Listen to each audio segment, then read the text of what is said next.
We don't know what we don't know, right? Yeah, that's one of the most dangerous things in life is, I mean, you only know what you know, and you can only perceive what you know too. You just you don't know what you don't know, which is it's a very hard concept to grasp. But I mean, even your perceptions of you you can only perceive what you've already known. It's really hard to perceive things and perspectives of what you don't know exist. You almost never do. It can't happen until you've experienced it and perceived it yourself. Yeah, absolutely. And there's so much that goes into podcasting that when I started, I didn't realize. I think my first show, I was just sat in the dark looking at my webcam with a $20 microphone that sounded like I was in a submarine. It was, but like as it goes on, you kind of forced to learn these other things, aren't you? You're forced to learn how to get better at editing, how to get a better video quality, how to, how to improve your sound quality. And like it just takes time. Welcome to They're Not Like Us, the podcast where bold ideas and inspiring stories come to life. I'm your host, Aaron, here to challenge the norms and ignite your potential. If you're ready to level up, don't forget to subscribe and join the movement. Now, let's dive in. Hello, welcome back to They're Not Like Us. As always, I'm your host, Aaron, and today I'm joined by Geoff Revilla. Welcome to the show, Geoff. Thank you so much for having me, Aaron. This is going to be a lot of fun. I think we got some things to cover over the next hour. Yeah, it's my pleasure to have you on, man. Could you tell people a little bit about yourself, please? Oh boy, I've kind of immersed myself on my own in digital marketing, like in 1999, 2000. I ended up opening a skateboard park and a skateboard shop, and over the course of like 8 years, I developed this weird talent of running AdWords and building social platforms, and just kind of love that idea that here's an industry you can kind of create for yourself, create on your own. And that ended up becoming like that was like the best schooling I ever had, was running my own business. And that skill set that I had developed led me into being a marketing director for 15 years at an automotive group. So I ran 10 car franchises branding for 15 years. So all that stuff kind of boiled into kind of the direction that I'm taking my life and my career. And that's probably what we're going to get into in just a little bit. But I am a digital guy first, even though I was in the car business and the skateboarding industry, both ironically uh, modes of transportation with four wheels. I don't know. I haven't really branched out much, but I'm starting to do some new things now, and I'm just loving podcasting, and I've been an avid podcaster for about 10 years, and that brings us up to 2025. I Nice, guess I Geoff. just gave you 25 years of history right there. I like it. Geoff, how did you get into podcasting? What kind of first kind of drew you into it? Oh, back in 2006, right here, I got one of the first color iPods, and I even have it engraved for Father's Day on 2007.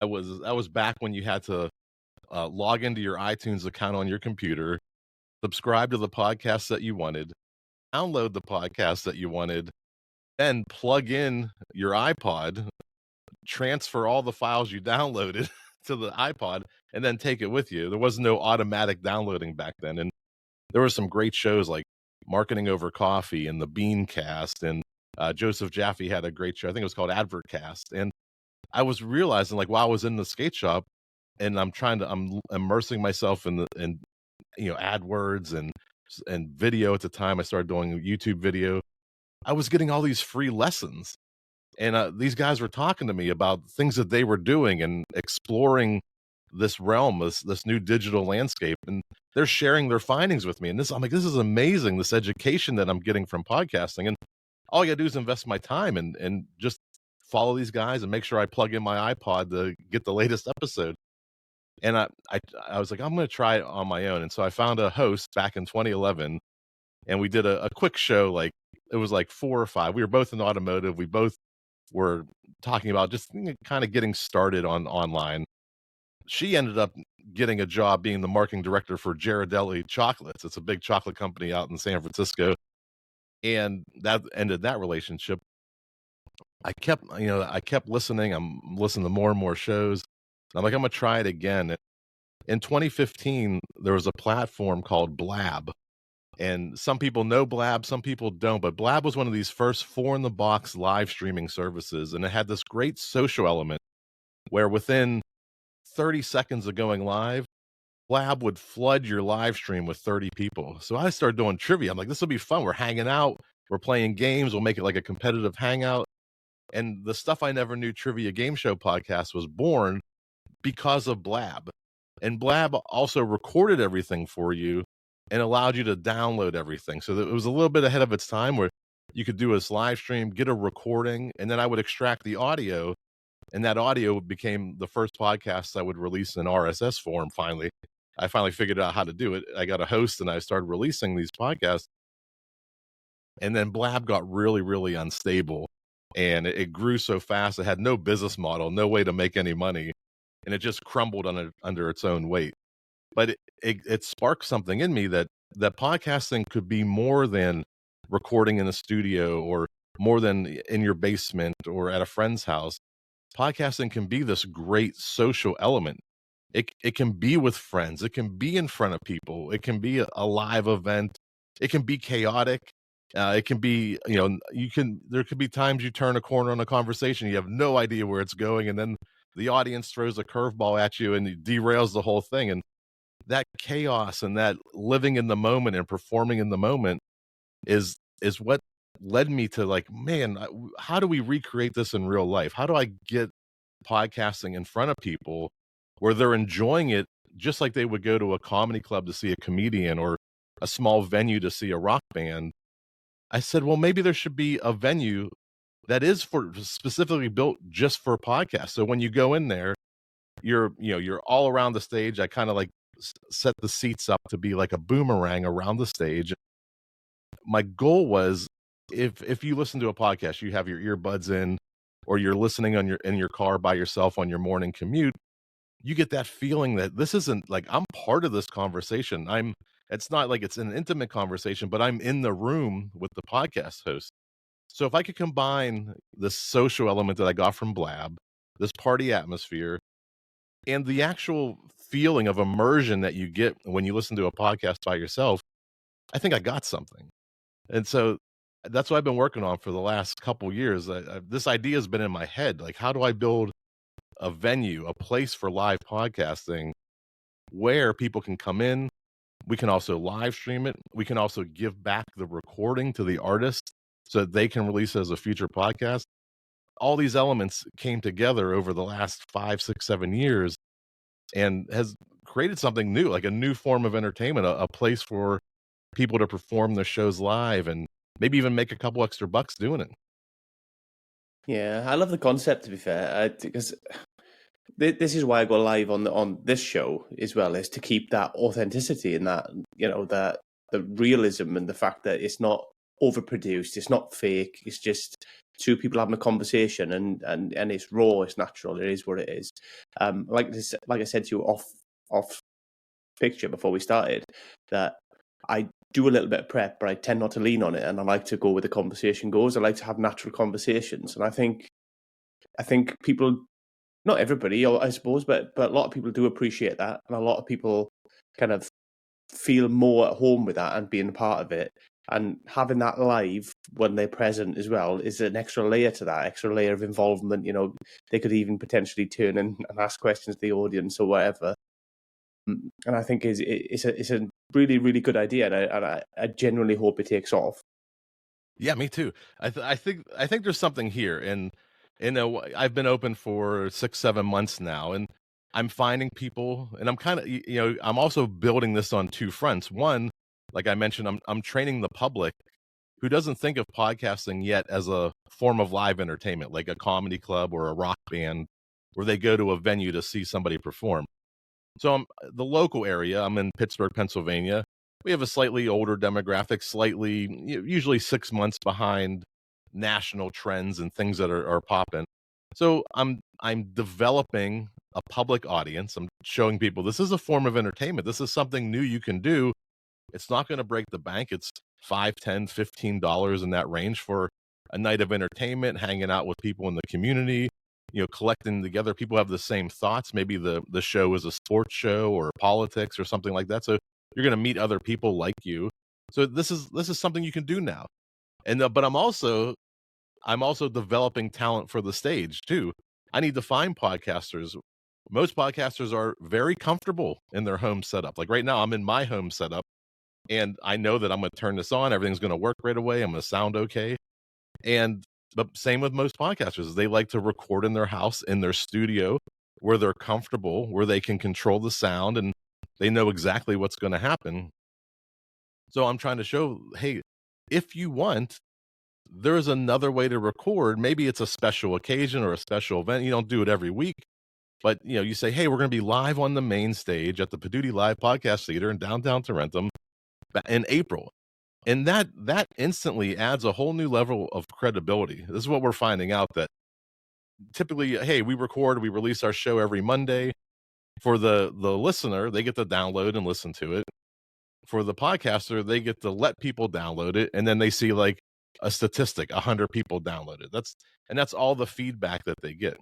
So now when I'm combining the public, hey, you can watch this, with the podcasters, hey, you can perform this, when they come together and say, hey, I'm on the main stage, one, your audience now has a lot more credibility in your show. It just adds a layer that we didn't see coming. So, hey, we're going to be performing live. We're going to be on the main stage. It's going to be a fun event. Come on down. But then when the audience is there, as a podcaster, you're getting real-time feedback. You're seeing the faces of the audience. You're seeing them laugh. You're seeing when they laugh and why they laugh and what triggers a response. Sometimes people just clap for no reason. Like they started clapping because you said something they agree with. So you're getting that feedback that you don't get in a home studio. The audience also is getting a chance to put a face to that voice, because how many times have you listened to podcasts and you try to imagine what the hosts look like and you're totally wrong, because nobody ever looks like how they sound. So now you're, as an audience member, now you're making a visual connection to an audio medium. So you're going to see that podcaster. You can react to them. You can shake their hand after the show. You can't do that in your car on your morning commute. You can thank them for previous episodes. Hey, that episode you did, 3 months ago on Honeycrisp apples changed my life. Like I eat Honeycrisp apples all the time now. They're amazing. And that podcaster is getting that feedback and making a new connection in a social environment, building community around what they love and finding other people who love the same things that they're passionate about. So you get like this, I'm working this two-sided, coin here, trying to put podcasters with the audiences and the benefits and the things that you get from it, the intangibles, just besides just somebody paying for a ticket and you get money from a ticket sale. You get all these other things that come with performing live in front of people. Yeah, that's massive, Geoff, actually. And like that feedback part is so difficult when you're podcasting from home and you don't have a live audience, you don't have people, because like you say, you might get a certain amount of downloads on a specific episode, but then you can't really figure out why. It is difficult. You're not getting any actual feedback of, why was this episode successful? Was it the guest? Was it the topic of conversation? Like was it the way it was delivered? Like it's really difficult to get any kind of solid feedback to progress and move forward. And I think having a live audience, not only reacting as you're doing the podcast, but afterwards as well, to ask questions and to interact with, to get to know your audience a bit better and who your content is actually appealing to, then you can really hone what you're doing and develop what you're doing that way. Yeah, it is a whole new skill set. I say, even when you start podcasting, right? Your first one is what? Terrible, right? You're doing the ums and the uhs and the thises and the that's, and you don't have flow yet. You don't have confidence on the microphone. You don't have probably good spatial recognition of where you should be in relationship to the microphone. But you do it again. You do a second episode. You do a third episode, and by your 10th episode, it's exponentially better than your first. You've done the repetitions. Hosting is a muscle. Just like comedians will say this too, that getting up on stage, you're learning how to perform, and the only way to do it is by doing the repetition. So you figure it out by immersing yourself in it and doing it over and over and over again. And just like a muscle that you train, hosting gets better and better. You get stronger and stronger. I can continue talking without thinking about what I'm saying because I've done this for so long. I know how to keep the conversation going, and I'm not even thinking about what I'm saying right now. So, hosting is a muscle. and you do it at home. You just don't realize that you started with episode 1 that was like everybody's episode, not that your best, and you're at episode 10 or 20, and you've got production value now. You have a process. You've learned on the microphone how much you hate editing out the uhs and the ums. So guess what? You stop saying uhs and ums around episode 7 because you're like, I'm sick of cutting these out. And all those things, you just do the same thing on the stage. You practice getting up on stage with confidence, and that hosting muscle gets stronger and stronger and stronger, and you get better and better, just like you do in your home studio. So having 2 sets of skills of, okay, I can run a show from my home, but if I can take this show anywhere, and podcasting, we all believe, is something that's going to grow into the future. Well, I bet that in 5 years, there's going to be touring podcasts who come to a town, and just I'm really mirroring the comedy model here, but just like comedians who come to town, they need opening acts. Podcasts who tour will need opening acts, and they probably can't afford to just take an opening act around with them. So they'll start to find opening acts in local cities. So you, as a local podcaster, for me in the Pittsburgh area here, if you can not only produce a show in your home studio, but you also have those chops to do a live show on a live stage, you're probably going to get selected more and more to be an opening act for other podcasters who tour. And that's really, like, I really see this, like, this model that I'm doing. I see, like, I'm in Pittsburgh, I see one in Cleveland, in Baltimore, in Cincinnati, and in Kentucky, and then you can start to plug into these systems where, okay, I want to do a 1 week tour. I can hit 5 cities, make a couple $100 each time, and go back home, meet all these fans, go back home, and go back to my real life, my real job that I do 9 to 5. Yeah, I really hope it works, and something I'd like to try. I think it's a great idea, and I think, like I say, if you could get people to kind of buy into it to the point where people are doing these traveling, especially the bigger podcasters, because they can make a big show out of it, right? Because people would, you look at Chris Williamson, who's got his podcast, the Modern Wisdom podcast. He doesn't do his podcast live, but he still goes around and does talks. And that they're just talks. He could essentially just do a podcast live in front of people, and people would watch that. I think he'd sell out pretty much anywhere if he went down that route. Yeah, we do know that people go to large performances of podcast when celebrities have a podcast, or even famous comedians. They can come to town with their podcast and fill a theater or an arena in some cases. We know that people are doing this. They're not doing it yet at the independent level, at the small level. One, I don't think the structure exists to support small independent podcasters on small stages, right? You almost have to have the star power, the draw power to fill an arena or a theater in a town. Most DIY podcasters don't have that. So they need a space to be able to start doing this. And this is like getting that foot in the door. This is the first time you get up on stage. The theater I have holds 40 people. The point of the I didn't get into like my concept really is the infinite seat theater is, while I have 40 people in front of you, we're actually live streaming. We can live stream up to thousands of people. So you're not limited by capacity. And that's what's a very important part of this concept is this, for me as the business owner, as the theater owner. Yes, I can fit 40 people in. Yes, we can live stream. But unlike when you have to rent an arena or a theater, or even like a hotel, you want to get like a ballroom at a hotel room, you start to look at that contract that you have to sign with the hotel, and you start getting dinged for table setup, chair setup, electrical setup, union fees and electricity and all the move in, move out fees and taxes. You're talking tens of thousands of dollars. For me, I have rent and electricity, and everything else is turnkey. The podcaster can come in, take the stage, get the recording, and get out of there. No matter how many tickets they sell 10 or 1,000, my costs are fixed. So the more that we scale this up, and it becomes more and more of a thing, the margins for everybody become better and better. Better margins for the show, better margins for the house. And you don't have to worry about getting nickeled and dimed on tablecloths and catering services. All that is already baked into everything, and that's a very important part of this this concept. It's very what we call bootstrapped.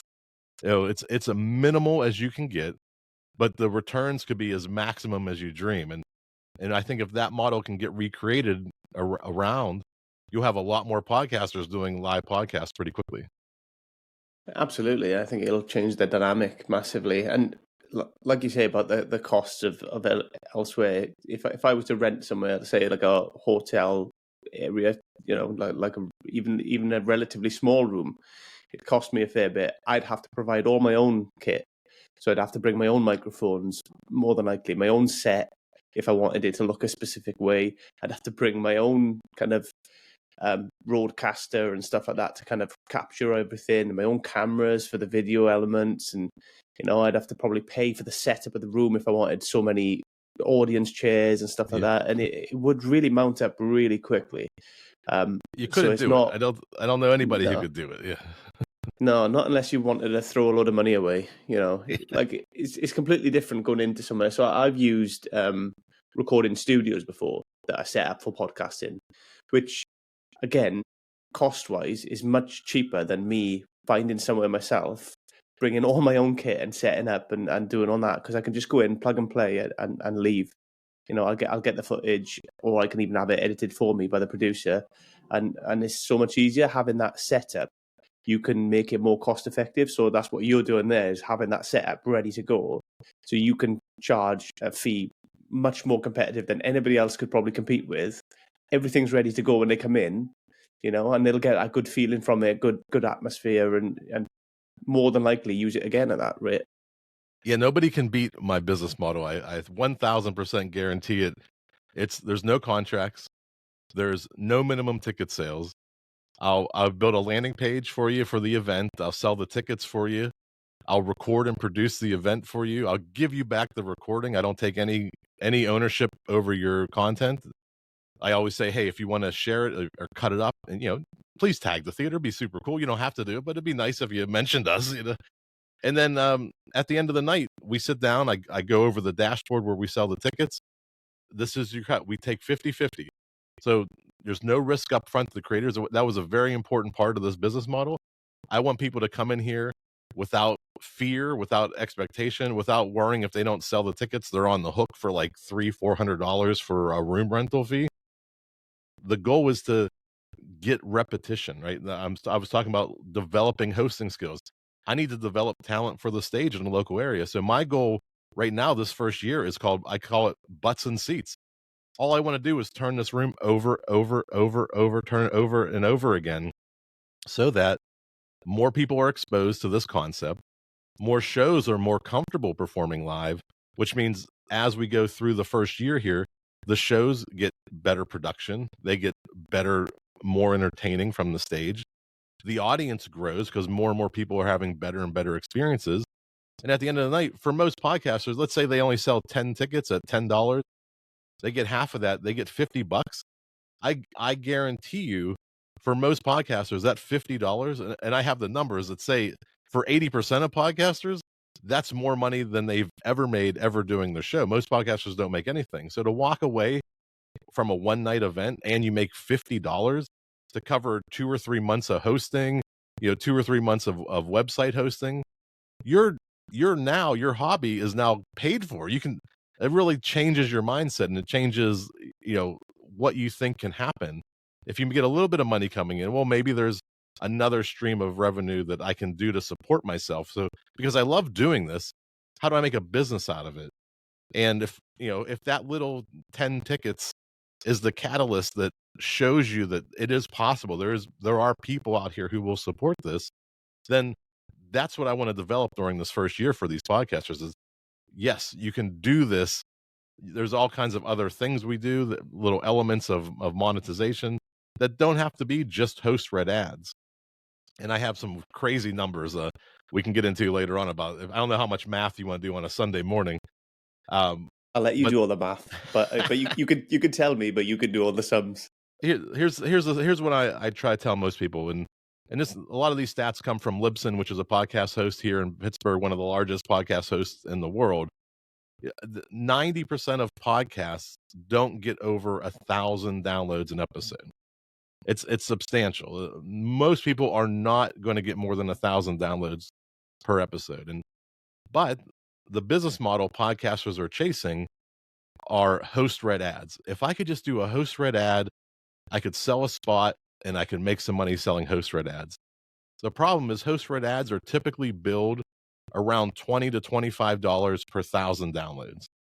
So if you're one of those lucky 10% have over 1,000 downloads, you can get $20, $25 per show, right? Because that's the volume that you're getting. If most people aren't even getting to the 1,000, but let's say they do a spot, it's $20 per 1,000. Take that same model and you say, okay, maybe host-read ads, I'm not at a level where I can do a host-read ad and make any kind of significant money. I can make $20 an episode, $80 a month if I sell a block of 4 ads. With the live stream in person, and you start selling tickets and you start looking at, okay, what do I need to match that? I gave you the example of somebody who sold 10 tickets for $10 each and they took a 50% cut. They made $50 on 10 tickets. So if you go back to the host-read ad, $20 per 1,000 is roughly 2 cents per download is what you're making. You're making about 2 cents every time you reach a customer to get to $20 per 1,000. So that the value of a download is 2 cents. That's kind of how I think about it. But if you get somebody to the theater, and even with the 50% cut, the value of one person listening to your show is now $5.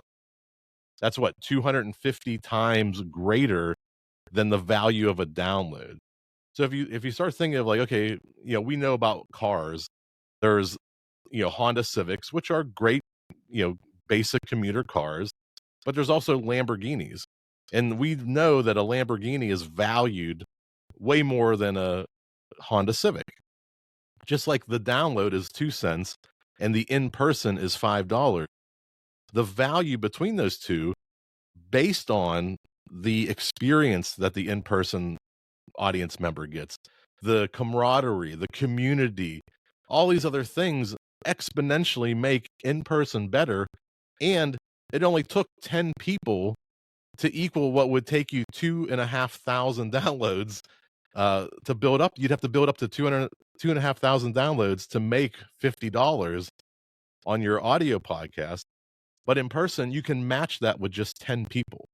So now this is where I see people's the gears are turning in the head. Like, okay, there is something here, and it's based on the value that you're delivering in the moment. And then what we say is, okay, you can get a sponsor for the show. Like, hey, I'm gonna be on the stage at the main stage. Would you like to sponsor that episode? So now you can sell tickets. You could have a sponsorship for the live event. You can put up a little easel or a poster or mention them from the stage. We have an area dedicated for merchandise. So if you have hats or t-shirts, you can set up your little stand in our studio. We don't take any merch fees. So if you have hats or shirts, again, we only have a 40 seat capacity. So I'm not going to ask for, 10% of your sales. So you can sell your merchandise. So now you have ticket sales, sponsorships, merchandise. You're going to get back the audio video. If you're going to release that as your audio podcast, if you want to put another ad in there, now you have an opportunity to sell another ad space or plug your next event. You have all these little pieces starting to come together that you didn't have just recording in a studio and releasing it Monday morning as an audio file. So I'm trying to show people there's tremendous value in person versus digital downloads. It's not even close.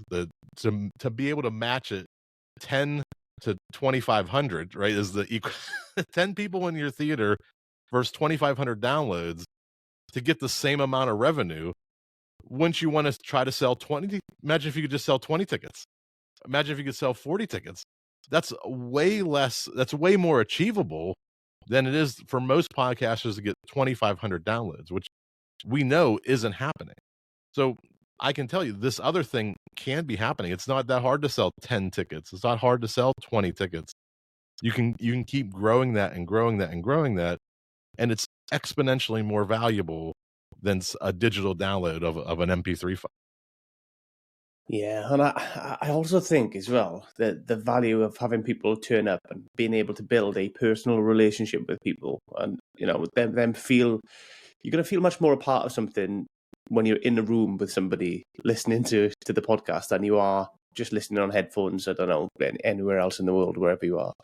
So I think the value in that as well, even if the it was balanced and you were making the same amount of profit, is still more valuable having that kind of relationship and being able to build that kind of relationship with your listeners and people who are interested in your show.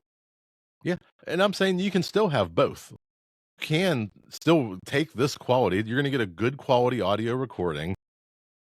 You want to edit it up, clean it up for the release of your podcast.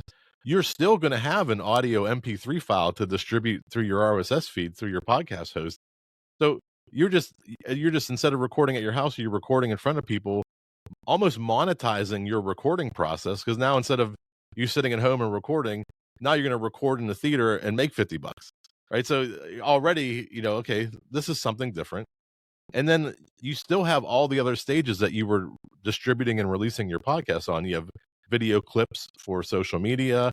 You have your audio podcast that you're going to release it anyway.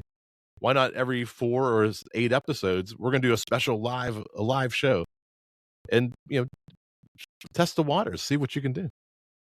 Yeah, I like that a lot. And I like there's been a lot in the last few years of kind of change of format of podcast where, especially the video podcast, where a lot of people kind of do podcasts in different ways, different places.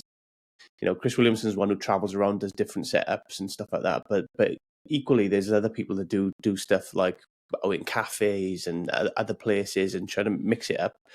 And I like that. I like that kind of normality that it brings to the podcast. And I like the fact that it involves other people and stuff. And I think this is a real nice addition to that and a nice kind of different way to go and to look at it. I keep trying to convince my my barber to start a podcast and just with people in the seat every day because his appointments are kind of 40 minutes long. So I'm like, get people in. That's just you could do a great show, but yeah, mic them up. Can't convince him yet. Mic them up, hear their stories. That could do really well. And even if you're not in Pittsburgh, you mentioned some great points too. That you could go to a coffee shop or a bar and say, hey, you're kind of slow on Tuesday mornings, or Saturday afternoon is kind of lagging for coffee sales. Why don't you let me come in? I'll set up. I'll just $50. I'll charge you $50. Let me record my show here live, and I'll entertain your crowd. We'll talk about certain things. We'll plug the coffee shop while we're here, and I'm only charging $50 to do it. So these live performances for your live podcast, they can happen anywhere. And it doesn't just have to be in a theater. Think outside the box. The first iteration of what's behind me here, I haven't really showed anybody. That's a little bit of the stage there.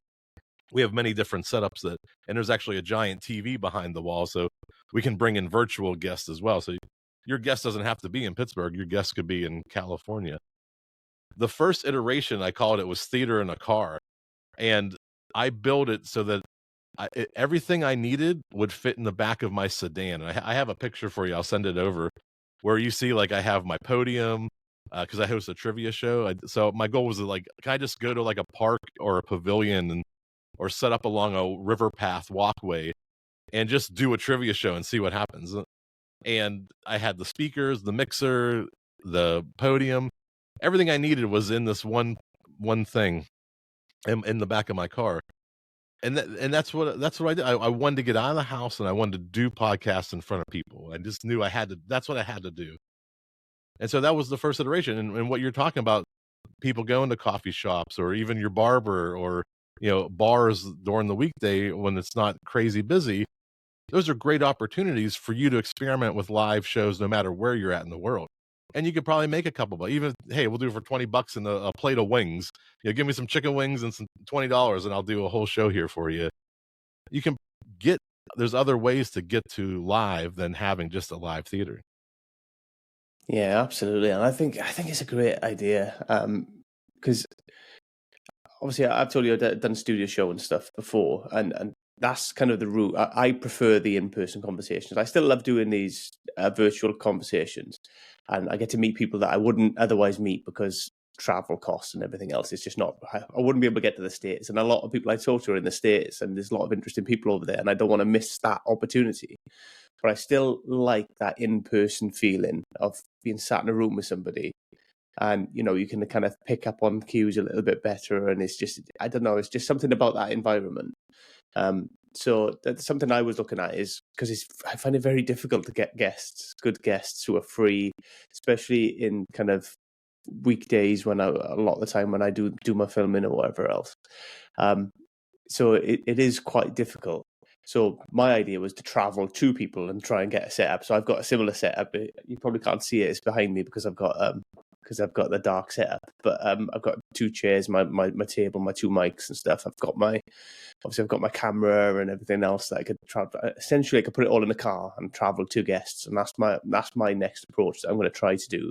But the live idea is amazing, and I really like it. I'd love to try that one day. That's something that I'd like to look at doing potentially. But one other benefit I didn't even mention for the podcaster: the first time you get off of a stage after you perform for half hour, you are pumped up. Like, you get such an adrenaline rush being on that stage, wrapping the show, and then the euphoria of meeting people and shaking hands, and you take in so much that you haven't done before as a podcaster. It's a whole new experience, performing, shaking hands, getting those thank yous, hearing the laughter.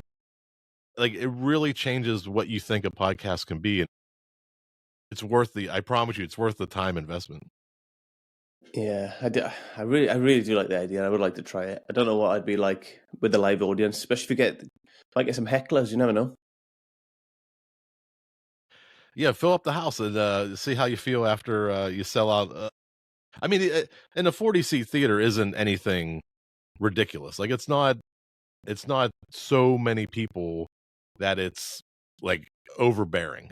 Some people worry about getting up on stage, and one of the reasons I wanted a small place that's scaled through live streaming is that I figured most podcasters who come to the theater, especially the first time, 90% of their ticket sales are their friends, their families, boyfriends, girlfriends, significant others. Like, they're mostly people that they know there to support them.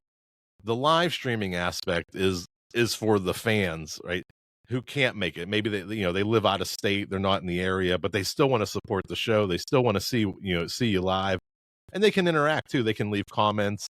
We can even pull them up on screen too. If we really get risky, we can publish the live stream link, and you can do all these other like little things, but you're mostly surrounded by friends and family. So that intimidation factor of the first time being on stage kind of puts you at ease, because it is a small, intimate little theater mostly full with people your first couple of times. So that puts you at ease. It relaxes you on stage, and you're a lot more comfortable. You might not say certain things if mom and dad are there. Sometimes you want to you can't say those words or those jokes in front of mom and dad, but at least you'll be comfortable, and you'll probably keep to a structure your first couple times. Yeah, I don't think it's too bad anyway, because obviously if you're selling tickets for the show, everybody who's there wants to be there. They want to be part of that show. It's not like you're I think it's probably a different setup if you go to a coffee shop and you're kind of setting up, and it might not be everybody's cup of tea, but I suppose everybody's kind of there to listen to that show. They kind of have an idea of what they're in for. So probably settles it a little bit more as well. It makes it a bit easier to kind of deliver, especially when you're new to it. Yeah, they settle in. Pretty quickly. Yeah, that is a thing when like I'm doing a trivia fundraiser in March, and I know, and it's at a bar. I can tell. Here's what I can tell you is going to happen. You have to really know your environment too. I've done bar podcasts before, and trivia especially. As the night goes on, the bar gets louder and louder and louder because they're there. It's a fundraiser. They're drinking. They're buying raffle tickets. They're having a good time. But some people, like when I play trivia, you play on your phone when I do a live show. I'm trying to compete with the noise level of the bar, and it's just chaos. Like it's just, so you've got a budget for that. You have to know what room you're performing in. A coffee shop's going to be a lot quieter. They're probably going to be a lot more respectful of your voice and your time. But a bar or anything that involves alcohol, it gets crazier quicker and quicker. So you almost want to do your show early and then hang out, because once they're 4, 5, 6 beers deep, the audio level of that room is many more decibels louder than it was when when you started. Yeah, but that's a bit of a challenge. Yeah, you just have to know your room. So the theater space gives you a dedicated space and a captive audience who's there to see you. So, trying to rule out like the coffee shop, not everybody's going to know what they're walking into, and the bar, they're there to have fun and meet people probably of some sort of, have some sort of extracurricular activities after the bar closes. They're not always there to see your podcast. And the theater idea is really, I know I've mentioned comedy a lot, and it really is, it's an idea that stemmed from the history of comedy. If you go back to the 70s and early 80s, there really weren't comedy clubs. There were like big rooms, like ballrooms that people that, where big bands would play, and they'd try to do comedy there. And a lot of comedians were doing shows in the back of Chinese restaurants and bowling alleys, and they didn't have the places until the comedy clubs kind of emerged and became a dedicated space where people could go do live comedy. And I really think with the interest that there is in podcasting, the growth with people who want to try podcasting, the idea that you can create your own content, and you're the producer, you're the executive producer, you have all the rights to all the content. That idea is very attractive to people, even much more attractive than I think comedy is. Like, people say, oh, I want to try comedy, but when they realize like the work that actually goes into comedy, and the years and the repetition and the heckling and getting booed off stage, they're like, well, maybe I don't like comedy so much. But with podcasting, you kind of grow into it at a much friendlier pace, right? You can be, a lot of podcasters are bad for a while until they realize, oh, I just need to pivot my show just this little bit, and that's when it takes off, because they found out the right content match for their audience, and they pivot, and then boom, it's off to the races. But it's a lot friendlier, and it probably, some of that is that feedback loop where you're just publishing. People are downloading, and the two worlds never meet. But now I'm saying we're going to enter a little bit more into the unknown. We're going to produce your show live on the stage. Let's see what happens, right? Let's see if, are we going to enter that realm where people boo you and heckle you and and chase you off stage, or are we going to have an environment that we create, like we kind of control it at the early stages? Am I going to foster an audience that's supportive and creative, and even if it's a bad show, hey, let's talk about that too. Let's say, hey, this is what you were talking about, and this is kind of where I think it went wrong. Maybe next time, let's try to do it this way. So instead of having that, that comedy audience that's drinking and swearing and probably throwing stuff at some clubs, I'm sure, I want to foster that audience that's supportive and creative and helps get that podcaster to the next level. Yeah, I think that's really good, actually. And I think, I don't know if you've seen any of the stuff that kind of Jordan Peterson did, like tours, didn't he, doing like debates and stuff. So there's obviously audiences there who are interested in these types of conversations and maybe sometimes challenging questions and willing to give feedback for people. So I think, if we can tap into that right audience, I think it'll be amazing. Yeah, that's probably also why it's good your first couple episodes is surround yourself with friends and family. They'll be a little nicer to you. Yeah. To be fair, I'm all for feedback and criticism and whatever it is anyway, because I think that's a way to develop. Because at the minute, like you say, when you're doing stuff from home and it's just you, I'm reviewing the stuff myself and I'm coming to my own conclusions because I'm not really getting any feedback per se. So it makes it quite difficult because I'm making changes I think that I need to make, but I could be on the wrong track. Yeah, you just don't know. You're in a silo, right? You're getting your own feedback loop, right? I recorded it. It sounds good. I thought that was funny. We'll release it and let's just see what happens. You just don't know. I really like bringing in these outside eyeballs or ears to listen to what we're doing, saying, and how we're doing it, and how we're saying it, how we're delivering it. Maybe we have the right message, but we're just the completely wrong format.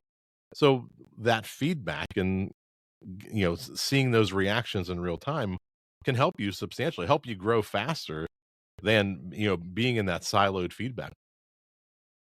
Yeah, it's a difficult one. I think yeah, I've definitely developed my show over time. I think this is going to be episode 78, I think, when it's released. And my initial goal was to do 100 because my target was I figured I am going to be terrible at podcasting until at least 100, at which point I may have a bit of a base to fall back on that I can kind of grow from.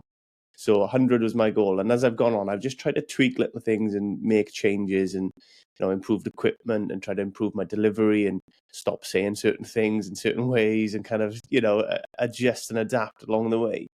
But like you say, it is very much I've done that off my own back, all on me, and I need to kind of figure out as well some feedback, and a live show would do that fantastically. Because even though I get viewers on YouTube and listeners on Spotify and Apple or whatever else, I'm not getting any feedback from those people other than the metrics that I'm trying to figure out why myself. Yeah, you just have to, one, it's a leap of faith, right? You got to just say, hey, I'm going to put myself out there. And I think that's a hurdle that a lot of podcasters have. There is that safety net of I close the door in my office and it's just me and it's just my microphone and maybe my soundboard, my sound effects. And that's it. I can just do whatever I want. No one's judging or watching me. But all you know is you're creating something you love and that you want to create, which is great. Like I'm all for that too. Like if you just want to lock yourself in your office and just put down whatever you want to on the recording, that's as admirable to me as doing a live show, because this is what I want to create. This is what I'm putting out. If you don't like it, I don't care if anybody listens to it. I love that person too. Like that's a great creator to me. They're just doing what they're passionate about without regards to feedback.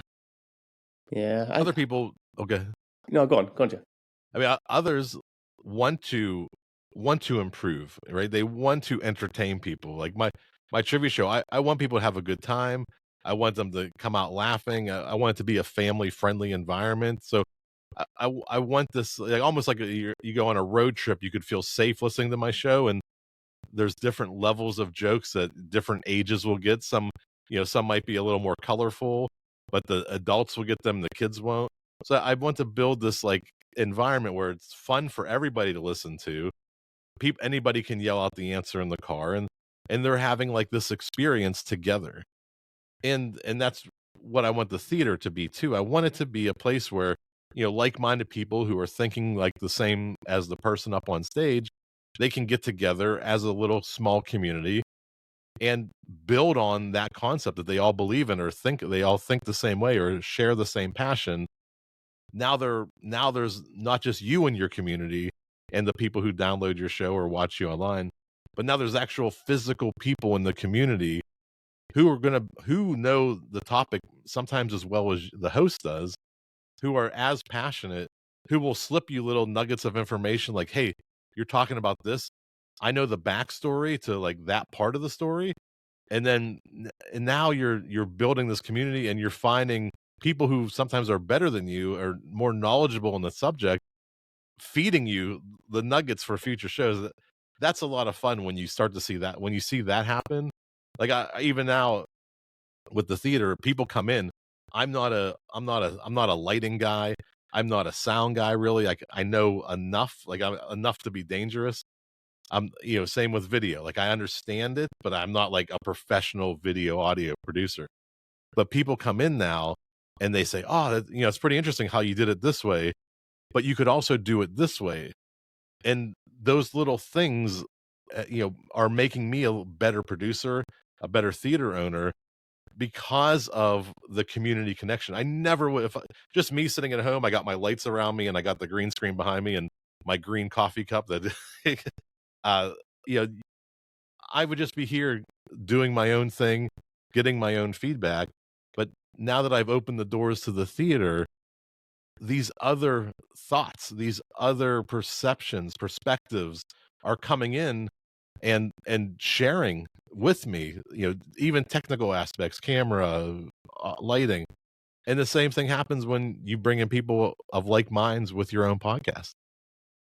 Yeah, and that's so good as well because I'm just fumbling around trying to figure stuff out for myself. I'm like, right, my camera's not very good. How do I make this better, this shot better? Because it's difficult, isn't it, when you're not getting that kind of feedback from people who've been there and done it, and you can learn so much so quickly from people who have been there already, who've kind of walked the path or have an expertise in a certain area, and it's it's a nice input to have, and it's very, very difficult when you're on your own getting no feedback. And that's the same for the small business owners, right? Not just podcasters. If you're on your own doing your own thing and you're not getting that feedback, it's quite difficult. Yeah, you're in a vacuum, and most podcasters are in a vacuum, doing their own thing, and they do it over and over again because they don't know any different. They just know what they know, and they do what they do because that's how they've always done it. So, interjecting other thoughts and perspectives and different points of view all can help make you a better host, a better producer, a better podcaster overall. Yeah, absolutely. I think that's. I mean, feedback is important in general in life anyway, right? Because otherwise we'll live in this goldfish bowl where we just kind of keep going around the same circle over and over Yeah. again, forgetting what Castle. and we don't know what we don't know, right? Yeah, that's one of the most dangerous things in life is, I mean, you only know what you know, and you can only perceive what you know too. You don't know what you don't know, which is it's a very hard concept to grasp. But I mean, even your perceptions of you you can only perceive what you've already known. It's really hard to perceive things and perspectives of what you don't know exist. You almost never do. It can't happen until you've experienced it and perceived it yourself.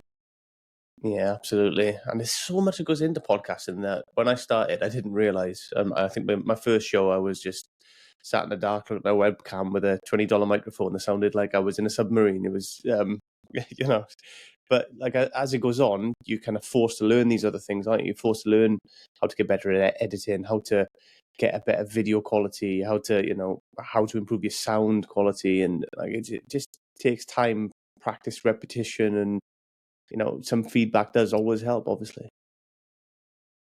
Yeah, it definitely helps.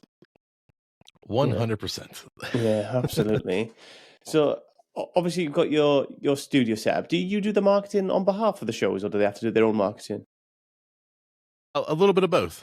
I build out an event calendar page. I run ads for upcoming events, but it's an investment for um the podcaster as well to produce because they're incentivized to sell more tickets too. Because every time they sell a ticket, they get half the ticket. So the more tickets they can help sell, that's good for them. The more tickets I can help them sell, that's good for them as well. So it's kind of a blend. A lot of people aren't doing as much as on the production side as I'm doing. Uh, we're not quite at that level. I think as this theater grows in 2 years, the public will be that interested in the events that they'll go to the event community like, oh, I like that guy, or that's a cool concept. I'll go see that one. Right now, the draw is kind of the podcaster is a big part of the draw. So I really do rely on them to bring their audience. I'll still promote like, hey, we're going to have this event on this day, but it really at this point trying to get things going. The bulk of the volume comes from the podcast, promoting and letting people know that it's coming. We're going to the main stage. Do you ever do events with multiple podcasts in one day? Oh yeah. Yeah, I've been doing those for like 5 years. We just did one in September. Wise and Maria came out to the stage. We hosted every half an hour. We switched out a new podcast, and I think we had like 30 podcasters run their show live, some in person and some virtual. So like if it's something you're interested in, next September, we're going to do it again. You can apply. We select your show. You'll get a half-hour spot. You'll run a version of your show for 30 minutes. We'll interview you at the end. We'll plug all your stuff, and then we go to the next show. And I keep a tight ship. a tight ship. We turn that stage over every 30 minutes. I'll kick you off. Nobody goes late on my clock. I love that. Sounds really good, actually. Geoff, if people want to kind of find a bit more out about it and get a bit more info, where can they go to get that? Yeah, Paduty.com, PODUTY.com. Dates and deets at Paduty.com, I like to say. You'll see the whole business structure that I talked about, how I split sales with the podcasters. You'll see upcoming events. You'll see some of the benefits, like why should I do a live show? Why do I even care? Why is this a thing? Why will live podcasting get greater and greater as the years go on? And I have all this stuff listed at PODUTY.com. You can follow me on LinkedIn as well. Just look up my name, Geoff Revilla, Revilla. A great place to connect with me there. And I'm an older guy. I still like Facebook. So if you find me on Facebook, I won't ignore you. I'll tell you that, because I'm still there. I'm still there hanging out on Facebook for some reason. Yeah, no worries. I've kind of sorry, my dog's going wild now. Yeah. Oh my goodness, I'm sorry about that. Yeah, I'm a bit of a TikTok guy now. I'm kind of on TikTok a lot, which is brain rot, really. Just you go down a rabbit hole on that and you just keep going. But what can you do? The worst thing I hate most about TikTok is I wish that it would, maybe there's a setting and it just loops the video over and over again. So sometimes I fall asleep and then you wake up and it's like, oh my goodness, is this same video been playing for a half an hour? And what's that doing to your brain once you fall asleep and you listen to the same 30-second video for 30 minutes? Yeah, that can't be good for you. But yeah, I don't really use Facebook that much anymore, but I'll definitely connect with you on there. I've not been on there a lot. Like I say, I'm on Instagram and TikTok a lot just because it's just entertainment, mindless entertainment a lot of the time. Yeah, the only thing I do like on Facebook is Marketplace. I go on there to pick up some good deals on there. Yeah, you can get some good things. Yeah, man. Geoff, before we kind of go and we bring this episode to an end, do you have any kind of final thoughts or messages that you want to leave people with? No, I always say I live the life of Bill S. Preston Esquire and Ted Theodore Logan. I tell people, be excellent to each other. It's such an easy way to live your life. Just serve people and have fun. And if you're excellent to everyone, that's got to be contagious. They'll be excellent to everyone as well. And you'll just see the ripple effect of, having fun, giving, and, taking care of one another. Just be excellent to each other. I love that. A bit of Bill and Ted. Great advice. Yeah. Geoff, well, how old is Bill and Ted now? When did they come out? Well, that was that 88 when Bill and Ted came out? It's almost 40 years old now. Yeah. I mean, 1989 was Bill and Ted's Excellent Adventure. Wow. 91 was Bogus Journeys. Yeah, they're coming up on 40 years. Scary, man, isn't it? But they were teenagers, right? They were seniors. So technically, they're 58, 55, 58 years old in real life. It's mad, isn't it? Geoff, thank you so much. I'm going to go. My dog is being absolute lunatic right now. He's very vocal. He doesn't like if anybody comes anywhere near the house and he starts shouting at them, telling them all off. I promise you I'm still in Pittsburgh. Yeah, so we'll sort that. But Geoff, thank you so much. I'll definitely check out the website. I think you've got onto something here. I think it's a really, really good idea. And I truly wish you the best with it. I hope it takes off and more people get on this. Awesome. Thank you so much, Aaron. This has been a lot of fun. Thank you. Take care. We'll see you. Thanks again for being part of this journey. Stay tuned. We've got even more great conversations coming your way.